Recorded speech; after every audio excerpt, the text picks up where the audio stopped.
Good evening, kids. Right.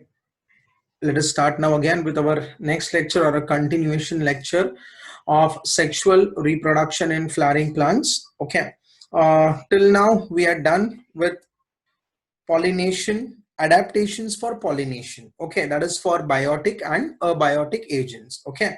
Now, today will be the last lecture for the pollination part. See, in the entire chapter, what is quite lengthy, or I can say quite important, is pollination. Okay. So now today also our lecture is going to cover a pollination part from NCERT as well as your government textbook. Okay, right. So now today's topic happens to be something called as contrivancies. Now understand the meaning of this term contrivancy. Now contrivancy is nothing but it is a special modification, or again we can also call it as adaptations.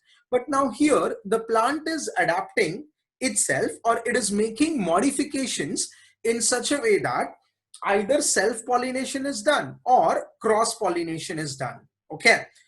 और I will use this particular statement like this कि कॉन्ट्रीवेंसी एक ऐसा adaptation है या modification है जो plant करता है ताकि वो सेल्फ पॉलिनेशन कर सके और क्रॉस पॉलिनेशन को अवॉइड कर सके. मेरी बात ध्यान से सुनना, वो सेल्फ पॉलिनेशन कर सके और क्रॉस पॉलिनेशन को अवॉइड कर सके, तो उस प्लांट ने अपने आप को मॉडिफाई किया है. ओके.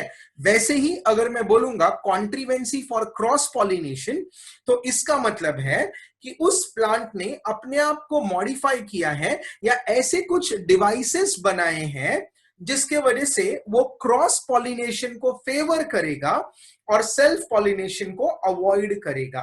ध्यान से सुनना, क्रॉस पॉलिनेशन को फेवर करेगा और सेल्फ पॉलिनेशन को अवॉइड करेगा. Is it okay? तो ये जो कॉन्ट्रीवेंसीज है इसको और एक नाम दिया है out breeding devices. So these are called as outbreeding devices and these are called as inbreeding devices. Inbreeding का मतलब होता है ये फेवर करेगा सेल्फ पॉलिनेशन को और ये फेवर करेगा क्रॉस पॉलिनेशन को. ओके. तो हम थोड़ा सा इसको डिटेल में पढ़ेंगे. Now let us understand the contrivances for self pollination. Okay. अभी सबसे पहला मॉडिफिकेशन या अडेप्टेशन जो है ताकि वो सेल्फ पॉलिनेशन को फेवर कर सके वो है बाइसेक्सुअल फ्लावर्स. ओके. यानी प्लांट जो फ्लावर्स बनाता है उसी फ्लावर के अंदर एंड्रोशियम और गाइनोशियम दोनों होता है. तो ऐसे फ्लावर्स को हमने नाम दिया है बाइसेक्सुअल फ्लावर्स. ओके. अभी सिर्फ बाइसेक्सुअल फ्लावर्स बनाना इंपॉर्टेंट नहीं है. ओके. उन बाइसेक्सुअल फ्लावर्स में होमोगैमी भी होना चाहिए. Now what is homogamy? Homogamy का मतलब है इसमें जो एंड्रोशियम है और जो गाइनोशियम है वो उसी समय में मैच्योर होते हैं, यानी दोनों का मैच्योरिटी टाइम जो है वो सेम होता है. सेम होने के कारण डेफिनेटली एंड्रोशियम जो उस पर्टिकुलर फ्लावर का है वो पॉलिनेट करेगा उसी फ्लावर के गाइनोशियम को. तो we call this particular contrivance as homogamy. Is it okay? और ये हमको दिखता है in a plant called as Viola. Okay. तो वियोला नाम का प्लांट है जिसमें हमको बाइसेक्सुअल फ्लावर्स भी दिखते हैं और होमोगैमी भी दिखता है. Is it okay? राइट. अभी the second modification we are going to learn are called as cleistogamous flowers. Now understand the meaning of the word cleistos. Okay. Cleistos का मतलब है closed. अभी हमारे पास एक पर्टिकुलर प्लांट है जिसका नाम है कॉमेलिना बेंगालेंसिस. ध्यान से सुनना, the name of the flower is Commelina benghalensis.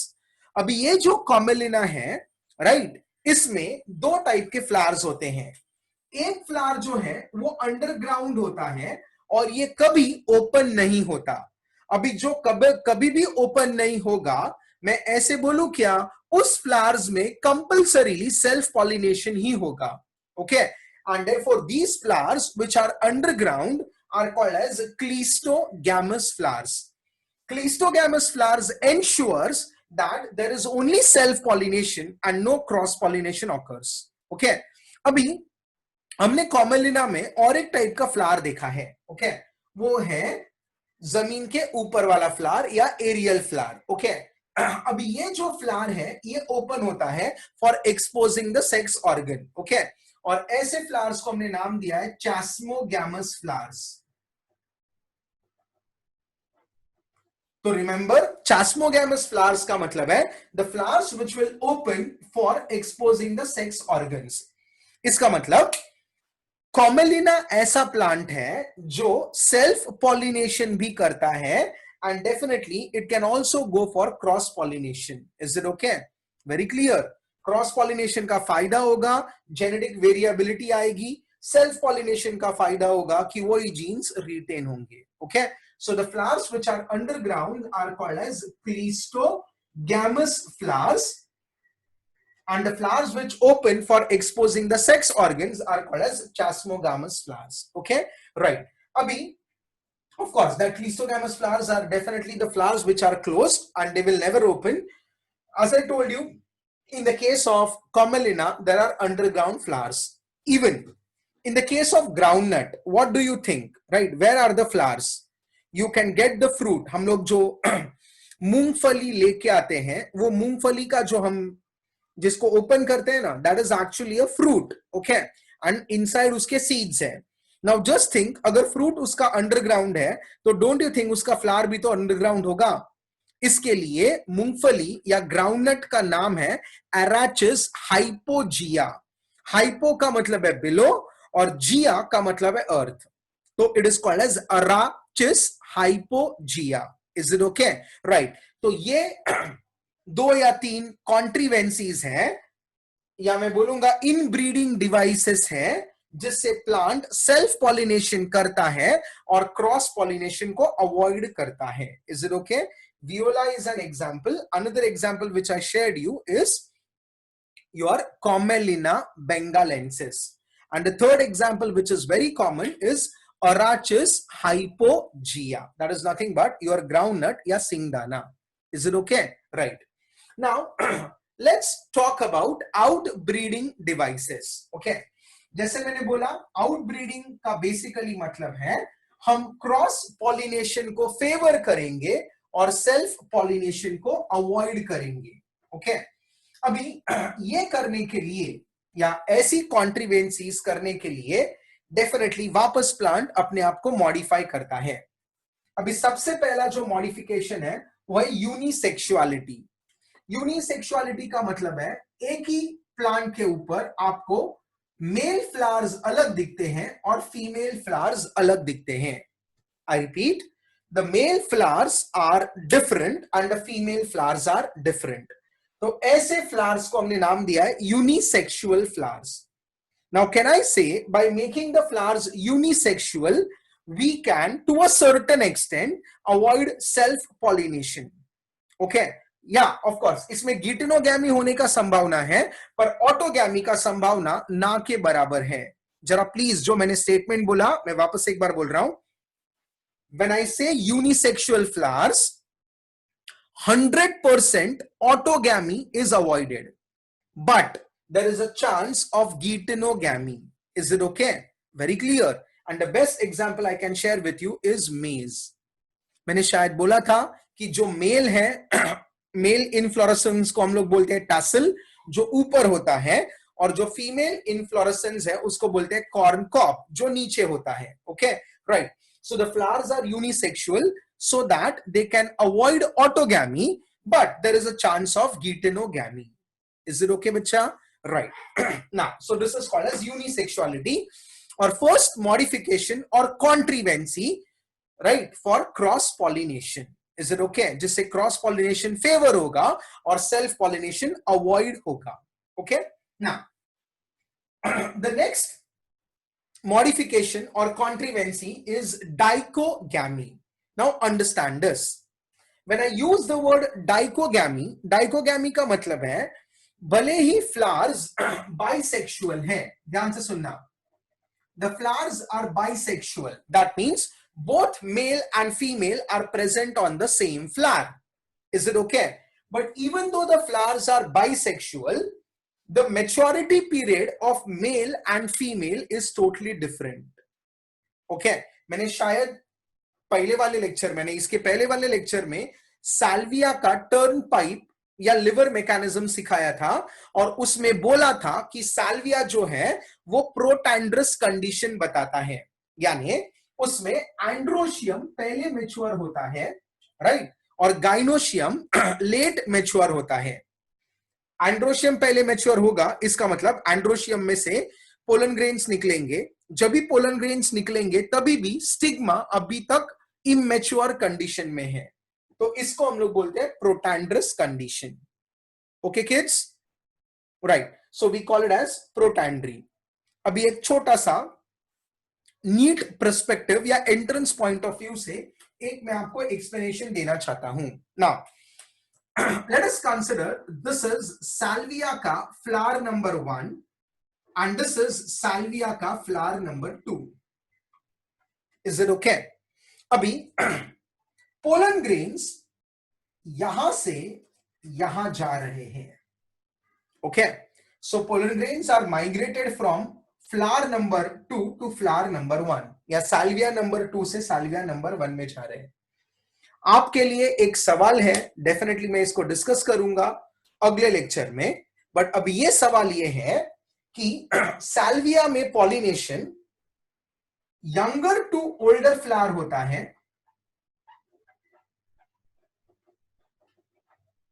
और ओल्डर टू यंगर होता है. So there are two cases, there are two options which I have given to you. In salvia, the pollination occurs from younger to older or from older to younger. Okay, you have to answer it only after using your gray matter. That happens to be your brain. Is it okay? Right.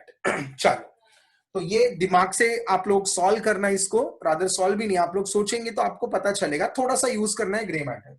ठीक है, right. वैसे ही हमारे पास और एक plant है जिसका नाम है ग्लोरियोसा. ओके, ग्लोरियोसा में प्रोटोगाइनी दिखता है. प्रोटो का मतलब है वापस फर्स्ट और गाइनी का मतलब है गाइनोशियम. ओके, तो gynoecium will mature first. Now let me explain you what exactly I mean by that. Let us consider ये ग्लोरियोसा के दो फ्लावर्स हैं, flower number 1 and flower number 2. Is it okay? Right. अभी ऐसा मान के चलते हैं कि इसका गाइनोशियम मैच्योर हो चुका है. ओके, तो मैं ऐसे बोलूंगा कि इसका एंड्रोशियम अभी भी इमेच्योर है. Is this clear? सुपर. अभी जरा दिमाग चलाते हैं.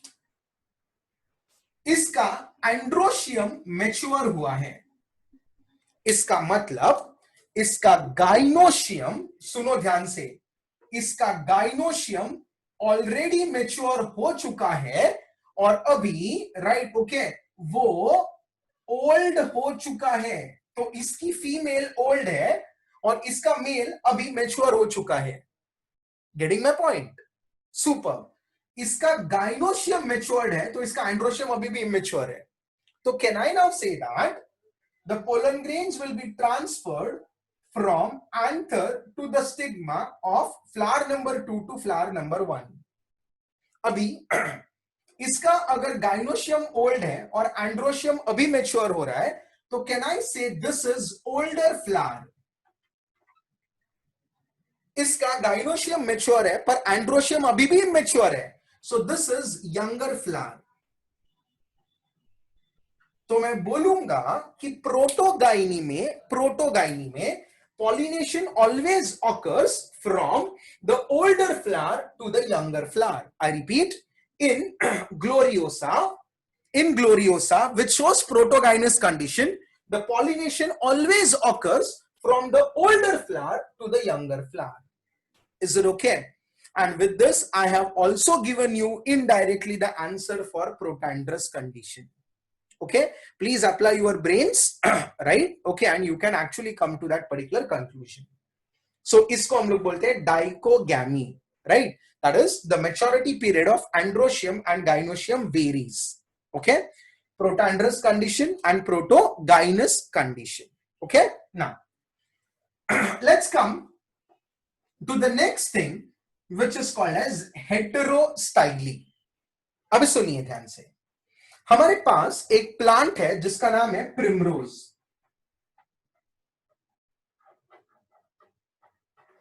Okay, and primrose shows heterostyly. Let us understand how. Now, as the name suggests, okay, hetero का मतलब है different और style is nothing but that carpel का part. Okay, तो ऐसा देखा गया है कि प्रिमरोज के दो फ्लावर्स में स्टाइल का लेंथ जो है वो अलग अलग है. Let me explain with the help of a diagram. Now let us consider ये प्रिमरोज का फ्लावर नंबर 1 है. ओके, और ये प्रिमरोज का फ्लावर नंबर 2 है. Right?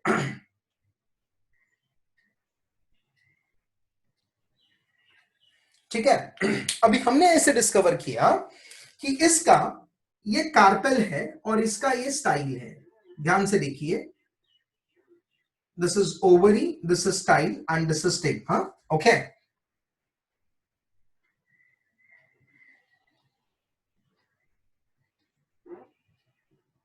Stigma, style and ovary. तो आप देख रहे हैं कि इसमें ये भी प्रिमरोज का ही फ्लावर है. Flower number 1 let us consider primrose flower number 1 and primrose flower number 2. आप देख रहे हैं दोनों प्रिमरोज के फ्लावर्स हैं, पर उनकी जो स्टाइल की लेंथ है वो अलग अलग है. ओके, अभी इसके बाद हमने और एक चीज जो नोटिस की है वो ये है कि इसमें जो एंड्रोशियम है वो यहां पे है. अब देखिए ध्यान से, तो ये एंड्रोशियम का जगह है और ये एंड्रोशियम का यहां पे जगह है. इसका फिलामेंट का लेंथ सेम है. I am talking about the position. Okay, so the position, this is androecium, this is androecium, right? This is gynoecium, this is gynoecium. So now can I say that pollen grains from flower number 1 will be transferred to the stigma of flower number 2, right? Okay, whereas pollen grains, see the arrow, pollen grains of flower number 2 will be transferred to the pollen grains of flower number 1. Okay, तो यहां पे आपको different style की length मिलती है और इसके लिए हमने इसको नाम दिया है heterostyly. Is it okay? And the best example of that is primrose. Remember that. Okay, अभी इसका पोलन ग्रेन्स इसको पॉलिनेट नहीं करता है और इसका पोलन ग्रेन्स इसको पॉलिनेट नहीं करता है. ओके, तो ये इंसेक्ट के जरिए ही होता है. You can see the shape of the Corolla, right? Okay, और इसके नीचे नेक्टर होता है, तो वो नेक्टर लेते वक्त they can go for pollination. But this is again a modification done by a flower to ensure cross pollination and avoid self pollination. Is it okay, kids? Right. So we call this as heterostyly. The length of the style differs and therefore we call it as heterostyly. Is it okay? Right. But please remember, इधर filament का length same है, filament में filamentary नहीं है. Is it okay? Right. So this is heterostyly for you and found in primrose. Okay. Now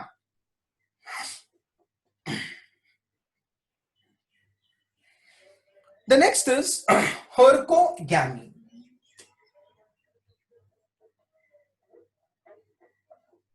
Now, kids understand, hercos is a Latin word which means barrier.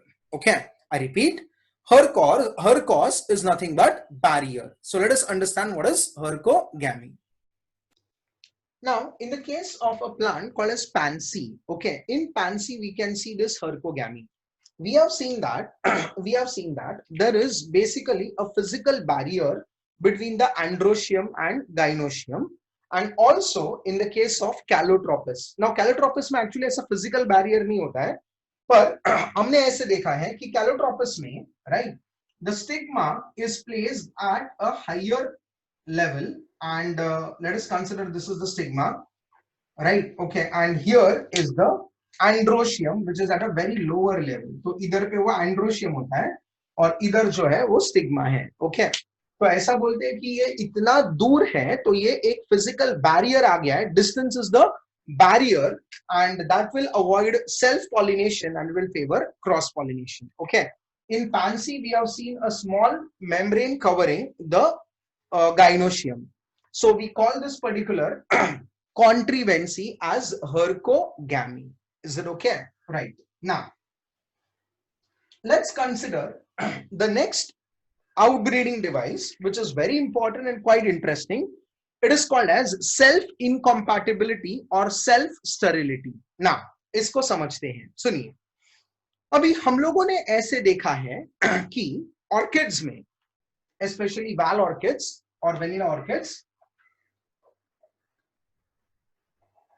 अभी हम लोगों ने ऐसे discover किया कि ऑर्किड्स में अगर ये उसका स्टिग्मा है, राइट, और इस स्टिग्मा के ऊपर अगर उसी फ्लावर के पोलन ग्रेन्स गिर गए, राइट, तो ये इन पर्टिकुलर पोलन ग्रेन्स को जर्मिनेट नहीं होने देते। Okay, there is a mechanism by which they can detect their own pollen grains, and because of that particular detection the pollen grains are not allowed to germinate.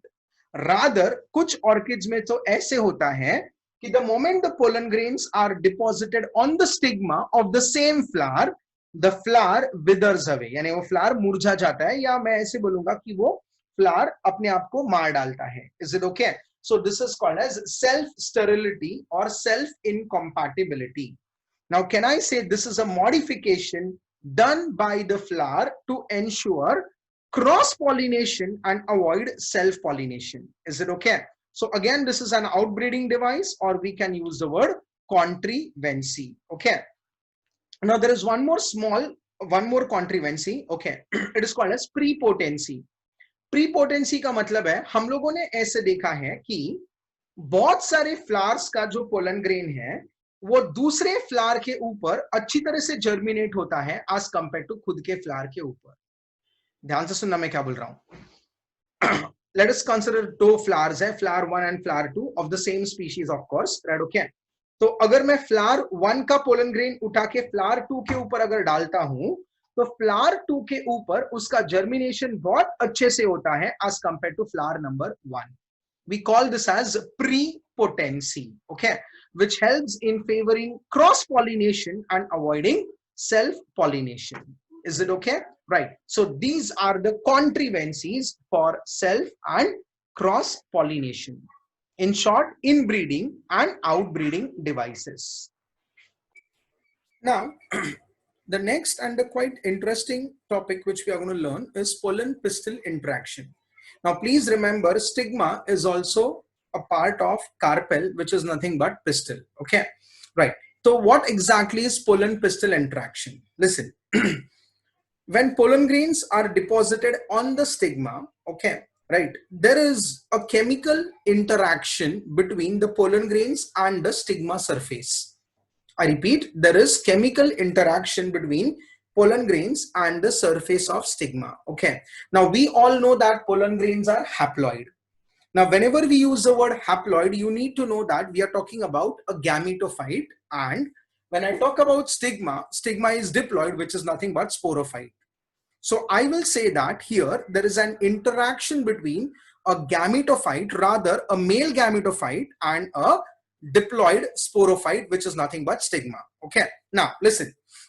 Now there is one important point which we need to consider over here, that on stigma there are thousands of pollen grains which may be deposited. Okay, देखो मैं क्या बोल रहा हूं, जो pollinating agent है जैसे wind हो गया, वाटर हो गया, इंसेक्ट हो गया, बर्ड्स हो गए, ओके, तो जरूरी नहीं है कि ये लोग जो पॉलिनेटिंग एजेंट्स हैं वो उसी स्पीशीज के पोलन ग्रेन को लेके आएंगे, वो दूसरे स्पीशीज के पोलन ग्रेन्स को भी लेके आ सकते हैं। Is it okay? राइट। तो मैं ऐसे कभी नहीं बोलूंगा कि पॉलिनेशन जो है वो 100% गारंटी देता है कि उसी स्पीशीज का पोलन ग्रेन डिपॉजिट होगा। जैसे आप पढ़ सकते हैं, pollination does not guarantee that right type of pollen is deposited on the stigma. Okay, so there is a mechanism अब सुनिए, हम लोगों ने ऐसे डिस्कवर किया, we have discovered that this particular stigma, now let us consider that we are talking about stigma of hibiscus plant, okay, and there are pollen grains. Now let us consider there are pollen grains of hibiscus kahi, right? Of course दूसरे flower से, क्योंकि hibiscus favors cross pollination, right? Then there are pollen grains, let us consider from some other plant like primrose, okay. Then there are pollen grains, let us consider from rose, okay. अभी सुनिए ध्यान से, ये stigma अपने species के pollen grains को recognise करेगा with the help of special proteins called as glycoproteins, okay. इसका ग्लाइकोप्रोटीन यानी स्टिग्मा का ग्लाइकोप्रोटीन और पोलन ग्रेन का ग्लाइकोप्रोटीन अगर सेम कॉम्बिनेशन करता है तो वो पोलन ग्रेन को एक्सेप्ट करेगा, ओके। अब ये सिर्फ हिबिस्कस के जो स्पीशीज है या सेम स्पीशीज वाले जो पोलन ग्रेन्स है उसके पास ही होगा। ये दूसरे स्पीशीज वाले जो पोलन ग्रेन्स हैं उनके पास वो स्पेसिफिक प्रोटीन नहीं होगा, तो ये पोलन ग्रेन को स्टिग्मा रिजेक्ट करेगा और इसको एक्सेप्ट करेगा। तो इसको हम लोगों ने नाम दिया है पोलन पिस्टल इंटरेक्शन, राइट। अभी जैसे ही उसने इसको एक्सेप्ट किया वो इन दोनों को डिस्कार्ड कर देगा, या तो इनको शुगरी फ्लूइड नहीं देगा या इसको ड्राई होने तक वो रुकेंगे, ठीक है। अभी ऐसा मान के चलते हैं कि ये पर्टिकुलर स्टिग्मा ने इस पोलन ग्रेन को रिकॉग्नाइज किया तो उसको वो शुगरी फ्लूइड्स दे देगा। तो जैसे ही इसको शुगरी फ्लूइड मिलेगा, this pollen grain will germinate and it will form a tube which is called as pollen tube. Is it okay? Now remember, pollen tube formation can also be studied in vitro, यानी lab में भी हम इन pollen grains को का germination को study करते हैं और उसके लिए we use sucrose solution, because sucrose is a very very good, I can say, solution which helps the pollen grain to germinate or formation of pollen tube, right? Okay, now हम लोगों ने और एक देखा है कि अगर आप इस स्टिग्मा के ऊपर, राइट, एक पर्टिकुलर एसिड है जो इसमें मदद करता है जिसका नाम है बोरिक एसिड, ओके। और ये जो बोरिक एसिड है ये अगर मैं डालूंगा तो जर्मिनेशन जो है उसका रेट फास्टर होता है। जैसे फॉर एग्जांपल, ओके, अगर नॉर्मल कंडीशन में ये पोलन ट्यूब अराउंड 1 सेंटीमीटर बढ़ता है 1 मिनट में, तो अगर मैं बोरिक एसिड डालूंगा तो वो 2 सेंटीमीटर बढ़ेगा 1 मिनट में। सो can I say the rate of germination of pollen grain can be increase by addition of boric acid. अभी you may be thinking like why we need to know all this. See, try to understand this. अगर मुझे artificial hybridisation करना है, right, तो मुझे ये pollen grains को artificially कोई दूसरे स्टिग्मा के ऊपर डिपॉजिट करना पड़ता है और मुझे उसका रेट ऑफ जर्मिनेशन फास्टर करने के लिए बोरिक एसिड का इस्तेमाल करना पड़ता है, ओके। और एक बार ये जर्मिनेट हो गया, then the pollen grain will travel through the style and it will reach the ovary. Is it okay? And finally it will reach the ovule, and that is nothing but it will lead to onset of fertilization, okay. So with this, all the things about pollination has been covered up, right? In the next lecture we will be talking about fertilization in angiosperms, okay kids? Till then, take care, and most important, read NCERT as well as your government textbook, okay?